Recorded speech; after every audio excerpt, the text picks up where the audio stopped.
Welcome, everyone. This is Joe Dager, the host of the Business 901 podcast. With me today is Dan Rome. Dan is the author of the international bestseller, The Back of the Napkin, and a host of other books. He teaches you how to use drawing effectively in business. Dan is also the founder of the Napkin Academy, the world's first online visual thinking training program, and the reason we're here today is a discussion about his new book, Draw to Win. Dan, thanks for joining me. Hey, good morning, Joe. It is a pleasure to be with you. And there's space on the wall back here. You must believe in a little bit of white space, huh? Oh, I do. Well, you're looking at some of this is actually my workspace here. You're in my office right now, and these are some of the drawings and some of the charts and things that I've been putting together for a big client project right now. So I really do practice what I preach. I really do believe that visual communication is the best way to communicate an idea. In fact, it's interesting, Joe, because I think visuals, using our eyes, using our understanding of how vision actually works, and then using that to help us draw very, very simple pictures is not only a good way to communicate. As far as I'm concerned, it's pretty much the only way to really effectively communicate. And then when you complement your pictures with words, then you're hitting on all cylinders, and amazing things can happen in terms of discovering new ideas, clarifying those ideas, sharing those ideas with other people, and just moving the ball forward from a visual perspective. It really works. Well, I always know we have the right match when a publicist shouts out to me and says, and asks me if I want to interview this person, and my answer back to him is, I've already read the book. I got it last night at midnight, okay? It's what I read at breakfast today, okay? And I got to say that I enjoyed it. I've already read it, I mean, cover to cover, I think twice, and I got the pleasure of actually reading it and reviewing it last night again, okay, when I knew I was that's doing fantastic. This podcast. I think it's another hit to your collection. I would agree. In fact, I think, it's I'm going to show it right here. Here it is. It's called Draw to Win. And what I really love about this book, now this is the 5th book that I've written. And, it's kind of like saying, well, which of your 5 children do you love the most? I mean, you're not allowed to answer that question, right? But the fact is, my other book's not listening right now.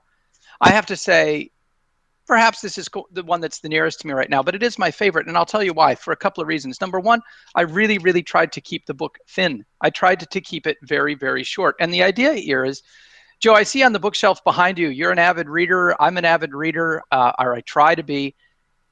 In reality, it's very difficult to get through most business books these days, not because they're not good, not because they don't have good ideas in them, but because in reality, all of us are so time constrained that I think the way most people probably read a business book is you buy it, you get excited, you read the first third, you skim the remaining 2/3, put it out on the shelf and say, yep, what's next?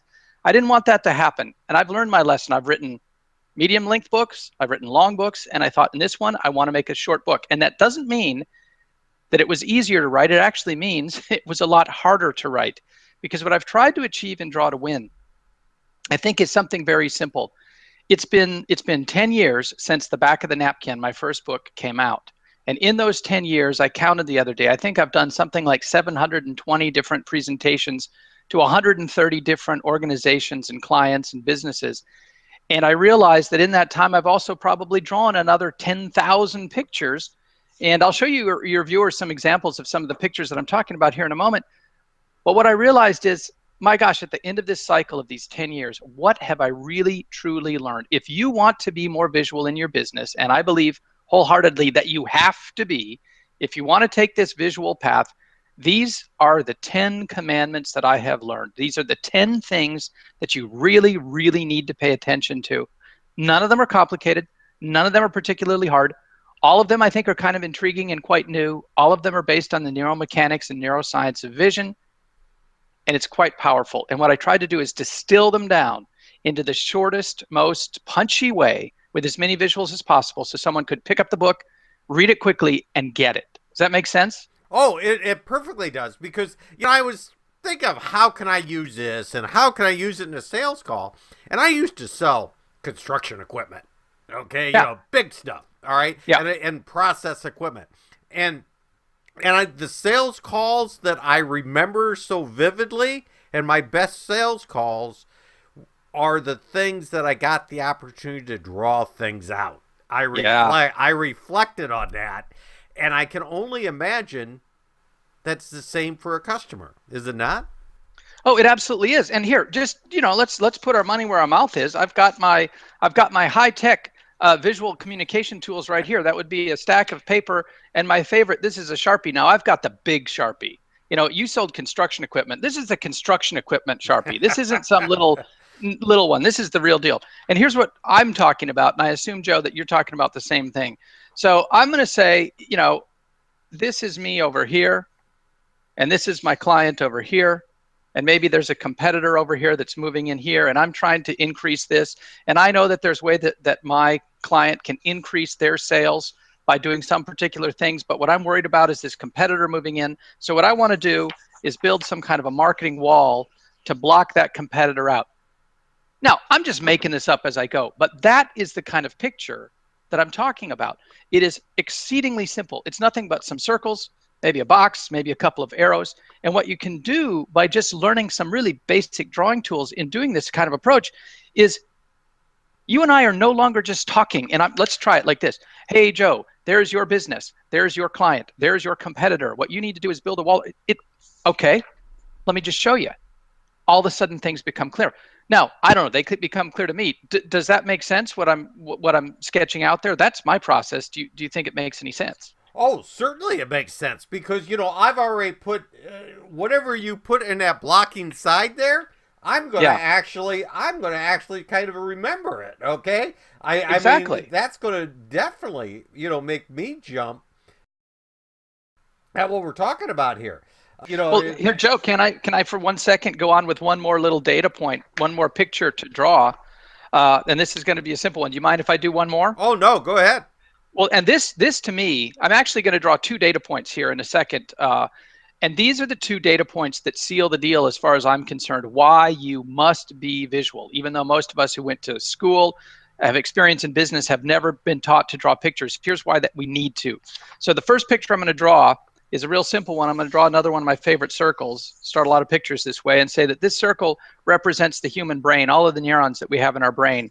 That's what I'm drawing out right here. I want you to cut that about in half. It's estimated that roughly half of our entire brain is there to help us process vision. More of our brain is there to process vision than any other thing that we do. And, this is auditory processing over here. Here's, smell, here's taste, and here's memory and all these other cognitive processes. More of our brain is dedicated to processing vision than any other thing that we do. If you want someone to pay attention to what you're doing, simply draw for them. And it doesn't need to be an extraordinarily powerful drawing. The second data point is, let me go ahead and pull up one more sheet here and show you what can be explained with nothing more complicated than a stick figure. All right, so I'm just going to draw a little person here and say this is the average human adult. Okay, there we have it.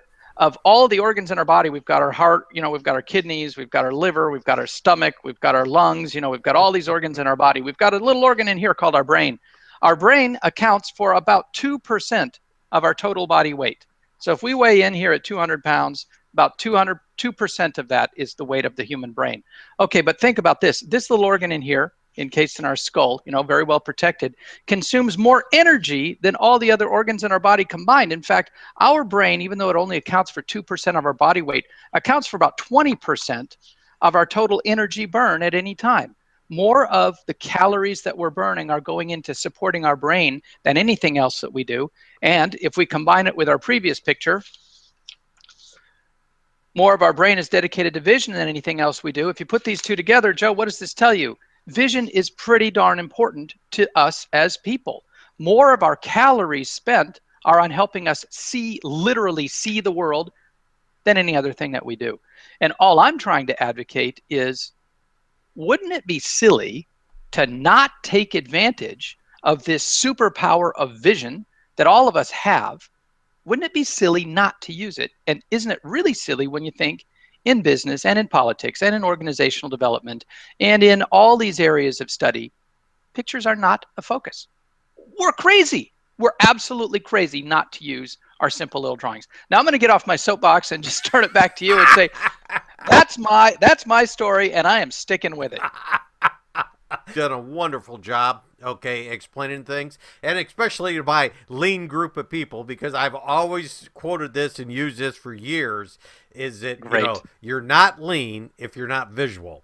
And Yeah. and that is, a perfect way to go. I thought Draw to Win was a great book for sales, for marketing, and even for the executive. We need to get those guys sketching, right? Even at this Absolutely. and that. So, well, Joe, tell me where I can find the Yeah. book, and and where's the best place to contact you, and just throw in and give me a plug about the Napkin Academy, okay? Because Okay, so I the wanna see easiest about way to that. reach me is really simple. It's simply dan@danrome.com. If you can read that, dan@danrome.com. And that's my email address. danrome.com is the easiest place to find me online, and everything that we're talking about will be there. And the Napkin Academy. So napkinacademy.com, all one word. In fact, let me write it out right now so that people can see that. It is NAPKIN academy.com. That is, there you have it right there, napkinacademy.com. That is, as you mentioned earlier, my online visual thinking training school. I've started it almost 5 years ago now. We've had about 3,500 people who've become card-carrying members. I did an account once from 43 countries around the world. It's really great. It's a paid service. It's a subscription service. You pay a minimal fee every month. You pay me $19 a month. And what you get for that is you have my entire set of all 5 books available in video lessons. The video lessons vary in length from 15 to 25, 30 minutes. Each lesson is me live drawing, taking you through one aspect of visual communication. There are many, many of those lessons available now. We have an active community. People have homework assignments. Once every 3 weeks to get together online, and we do a review of each other's work. I introduce a new lesson. It's really great. I really, really enjoy it. And our community it's a tight group of people that are exploring from different parts of the world and different businesses and industries how we can bring these tools to bear in what we do. I encourage people to take a look. I think you'll like it. I think it's an exciting opportunity for people to take a look at the Napkin Academy, but I would first tell them to start winning by reading the book Drawing to Win. Okay. Very good. I would like to thank you very much, Dan, and I hold you in high regards and think you've done a great job, okay, through the last 10 years that I've followed you. So privileged to have you as a guest. Joe, thank you. It's been fun to be here. This podcast will be available on the Business 901 iTunes store. Look for some YouTube excerpts on it, and of course, the Business 901 blog site. So thanks everyone for listening.